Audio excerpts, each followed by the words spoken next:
Hello everyone out there. My name is Kim and I'm creating a watercolor today that I want to test out before I try it with my middle school students. So I appreciate you coming along with this journey. This is for all of the teachers that have said they enjoy watching me paint and enjoy my art time and have encouraged me to make this a more public experience for you. So welcome to my YouTube channel and we'll see how this goes. Of course, I have to say it. If you enjoy my art videos, make sure you like and subscribe. And so you'll get all of the notifications when I make more. But we're going to make a winter landscape today. I've started out by taping my paper down to the clipboard. It's a very big clipboard, but I've taped it down to the clipboard. I chose this side. It's a little rougher than the other side. Honestly, some watercolor teachers will probably tell you to use this one or that one, but you'll quickly learn on my YouTube channel here that this is not about perfection. This is about enjoying the experience, making something and feeling good about what you're doing while you're doing it, especially. So let's get started. The first thing I'm going to do is create a night winter sky. And what I'm envisioning is doing a wash with like blue or purple along the background. Then I have some salt here that I'm going to sprinkle over top of it. And you'll see that beautiful effect. It's like one of the quickest and one of my favorite ways to create texture in a watercolor painting. So hopefully you'll enjoy this too. I'm going to start, because it's a wash, I'm going to start with putting water down onto my paper right off the bat. And that'll help create a more even look to the space. So with just perfectly clear, clean water, I'm going to wet my paper. And then what do you guys think? Should I do purple? Should I do blue? Honestly, this is probably going to depend mostly on the fact that I have some purple on my paper, on my palette already. Corelle plate works great for this, by the way. And another hot tip for you is whenever you're creating your composition, you don't want your horizon to end right in the middle of the paper. You want to bring it down to that third line. So I'm going to make sure that my water comes all the way down to about here, as this is going to be about the sky and the upper part of the drawing more so than the land and the lower part. All right, so let's get some beautiful paint in here. Nice dark purple. I might add some blue into that later. We'll see. Make sure it's good and wet.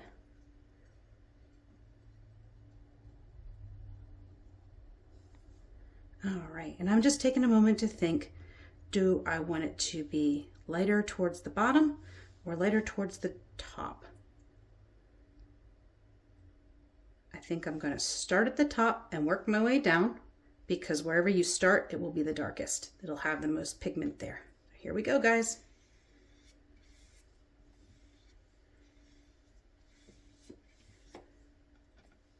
Feel free to ooh and ah.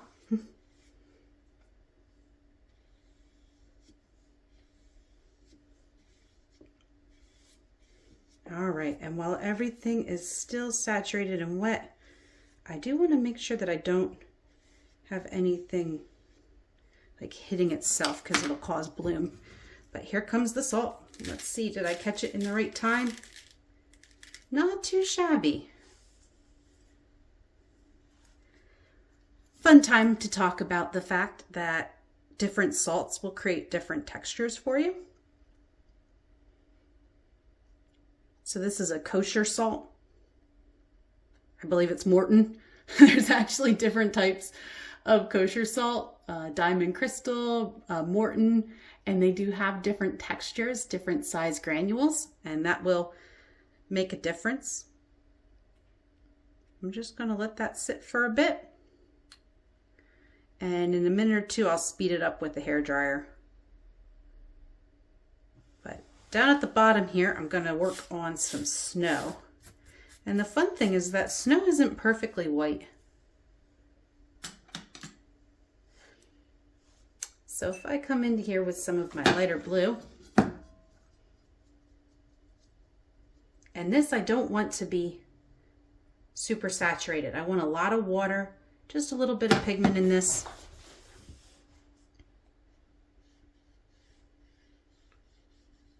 And I'm just gonna come in and lightly spread that out. I'm trying to be very careful that I don't get it too close to that purple, because I don't want to have purple bleed into my snow. And you might be saying, my goodness, I can't even see that. But if you do decide to pick up a paintbrush and join me on this journey, you will notice on your own paper that it just fills that space in, helps it feel a little bit more finished. All right, so I'm going to take a second to use my little hair dryer and dry this off, brush the salt off, and then we'll continue on with the pen part of it, because it's a pen and ink watercolor landscape. Welcome back. So I just used a hair dryer to dry this off, and I'm using my finger to lightly push out a few salt granules that are still adhered.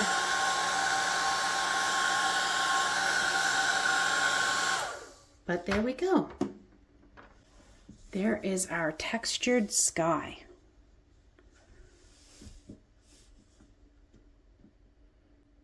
All right. I brought a few different options of pens. I brought my Sharpie.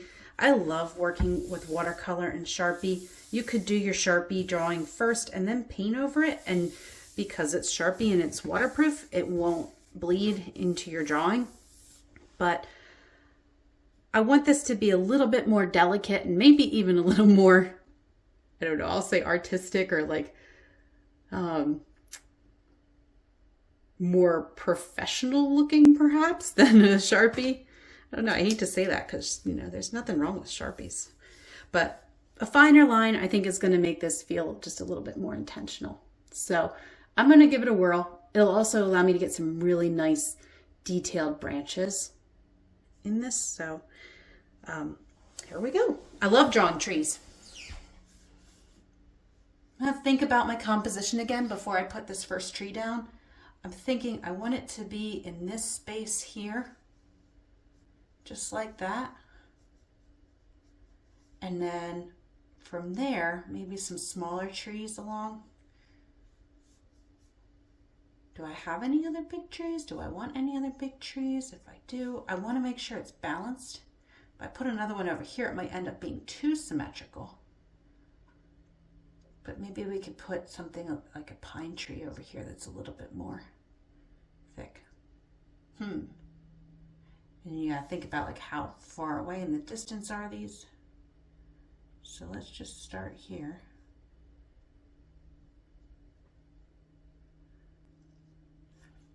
I'm gonna say, you love drawing trees? Trees are so hard. They're really not. Basically, you got to think about how a tree grows.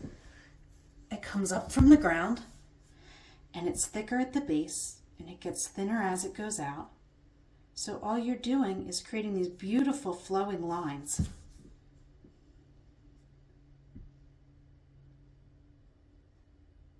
That taper off. Just like that. And you don't have to draw every single branch, you know? Would you be able to see them all in real life? I don't know.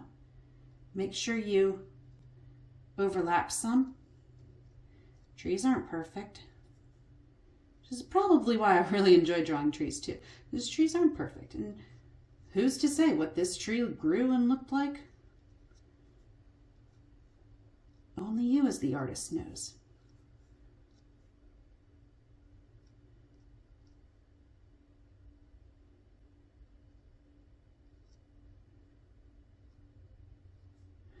So I think of it as like little Ys, basically. So you want to a branch to come out and then to have a little branch coming off of it. So it makes Ys. Craggly.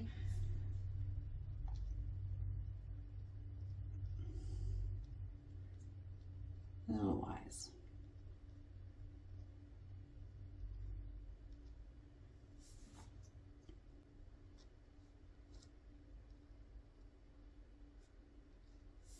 Okay.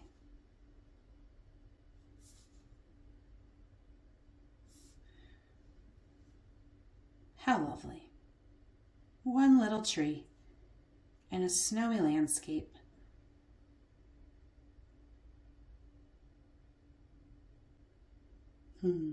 There's something extremely peaceful about that. Now, how are you all feeling about the winter months here? This video is being made in January. We're kind of in that gloom and could easily be a sad time of year for some people. But hopefully you're finding some joy in it. Come into my YouTube channel here. Maybe you're looking for some creative inspiration.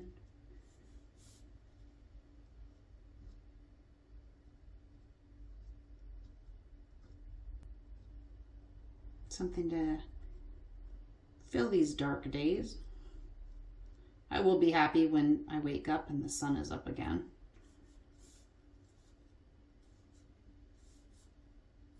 So I'm thinking about the trees that are closer are going to be bigger. The trees that are further towards the horizon are going to be smaller. So if I do a larger tree here, it could be nice. What do you think? Or do I want my large tree here? Balance this out. And no, I feel like I'm going to need something over here. Maybe I could just do a cute little house. Like a log cabin kind of thing. Nah. Let's stick with trees, right?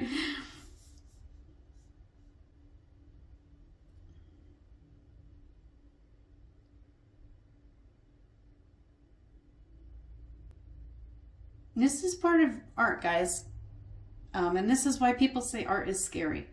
Because you're in the moment and you want it to work out and you want it to be perfect and you want it to be just right and you have this vision and expectation for your art. And at some point you could just stop here and never push and never try. But it's in our artwork that we learn the confidence in ourselves to be able to move forward and try something that's a little bit scary. And hopefully it works out and it's reinforced that, you know, you can do scary things and you can take chances. Because, you know, if it doesn't work out, at least in this painting, it's just a little painting. What's it matter? It's okay. And that grows us.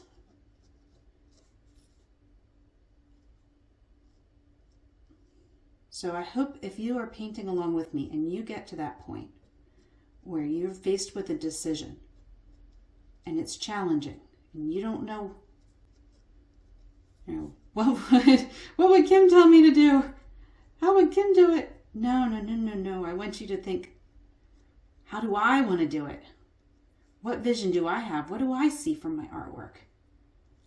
And then just take that leap, take that chance. Doesn't hurt anything. If this artwork doesn't work out, the good news is I've got plenty of paper and I've got plenty of paint. It's more important that you try and you learn from either your success or your failure, whichever way it goes.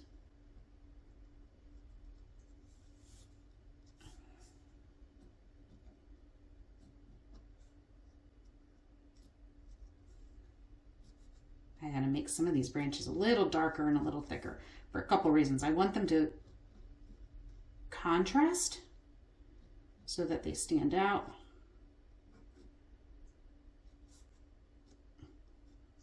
But it also helps, define the shape of the tree a little bit better. Like I told you, I want you to overlap some of those tree elements too. Ooh, that branch is getting a little stretched out there. But that's good. Hey, that's a nice little tree. Oh, yes.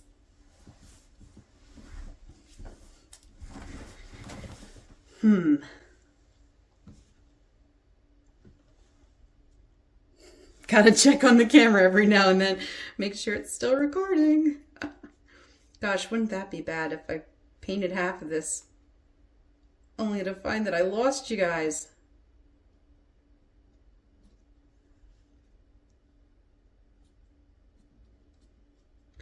Let's make a nice big tree here too. I want this tree to have a buddy over here. It's said that you should work in odd numbers when you're doing arrangements. I find that often to be true, but a lot of this too, guys, is just your gut. What feels balanced? What feels good? What finishes the space for you?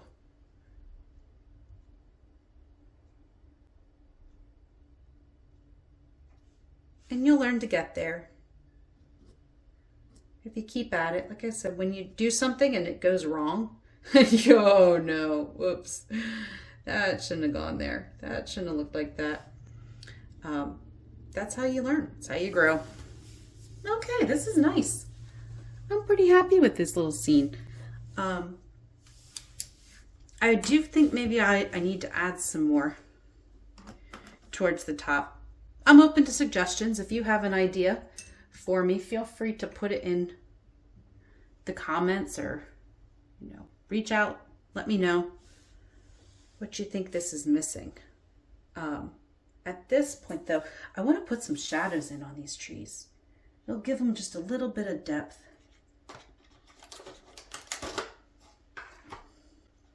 And because we had that blue in the snow, I think I'm going to stick with a blue. I want to pick one that's kind of dark and gray.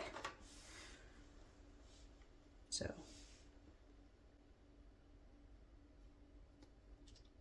I call it phthalo blue. Again, I am sometimes making it up as I go too, guys. So if you know for certain it's called something else, feel free. But we are not about perfection. I am going to mix a little black into this. I know.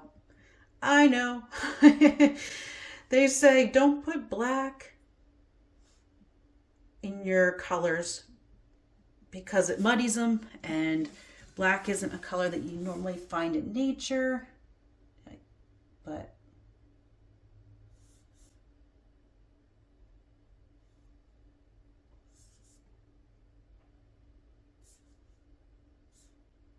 I need a thinner brush.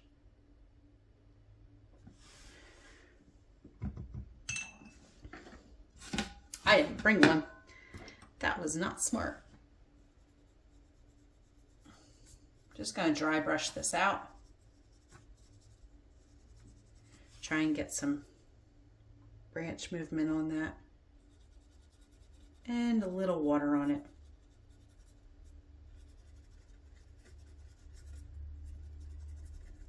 Just trying to get a little shadow for the top of the tree here.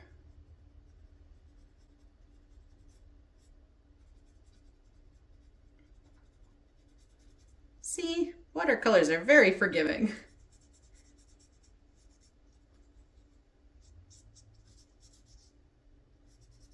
Ooh, my pen is not though. But that's kind of cool actually. I like that did that. It just adds a little bit more depth to the snow, right?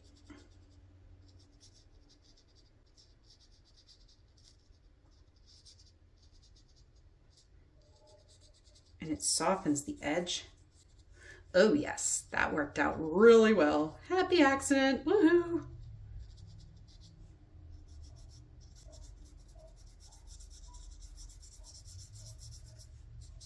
And there you have it, some texture for the snow. All right, guys, I'm going to leave it here for now. Like I said, I feel like maybe we could, oh no, I'm not going to leave it here. Why don't I grab some of that dark blue that I just put on my paper and bring it into the sky.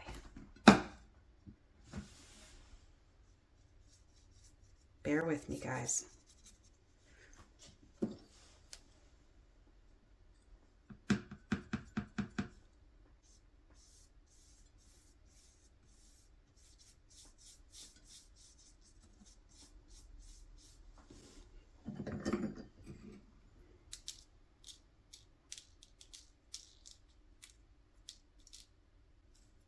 Okay, not enough water on top of my paper for that salt to really do any good, to be effective. But I think just adding that gradient added an extra, depth and interest. It made that space a little bit more interesting and exciting. So I'm going to pause here, dry it down, and then we'll peel the tape off. Okay, it really doesn't take long to dry, especially if you have a paper that absorbs the water really nicely like mine does. Don't try doing washes with computer paper, by the way. You really need a watercolor paper for this kind of thing. You'll just get frustrated and sad if you use computer paper. Trust me, I'm all about the inexpensive options, affordable options, and I'll let you know when I'm using computer paper. But for watercolor, it's seldom. All right, ready? Let's peel it off. Da-da-da. Another tip for you is to peel at an angle. Keep it flat and low. And if it does start to rip, you can just go from the other angle.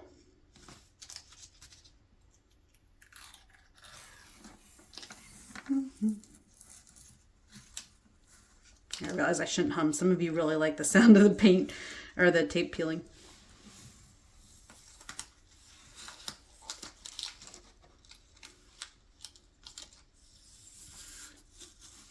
And honestly, probably the part that I forget the most is to sign my artwork.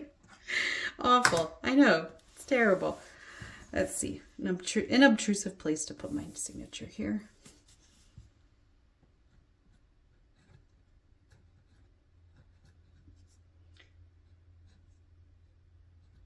Always sign and date. And there you have it.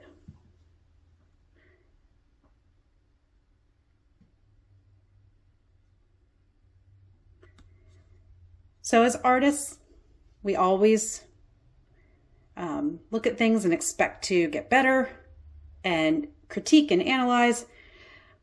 I don't have a problem doing that for my own artwork in front of you guys.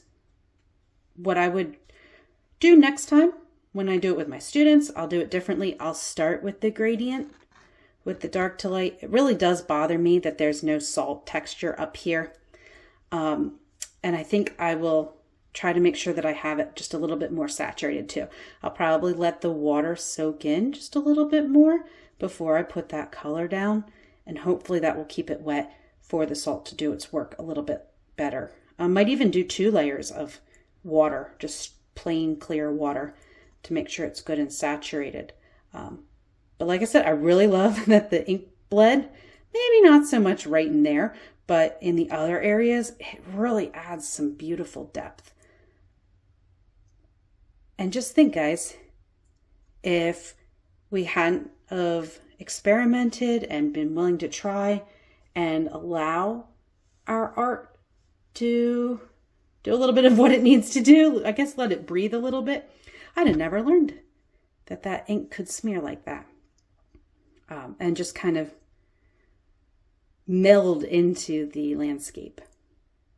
So here's your reminder to give yourselves space to breathe and to allow things to happen, because hopefully it will all work out for the best. Sending you all good vibes and just, a warm hug in this cold January. Have a great day, everyone.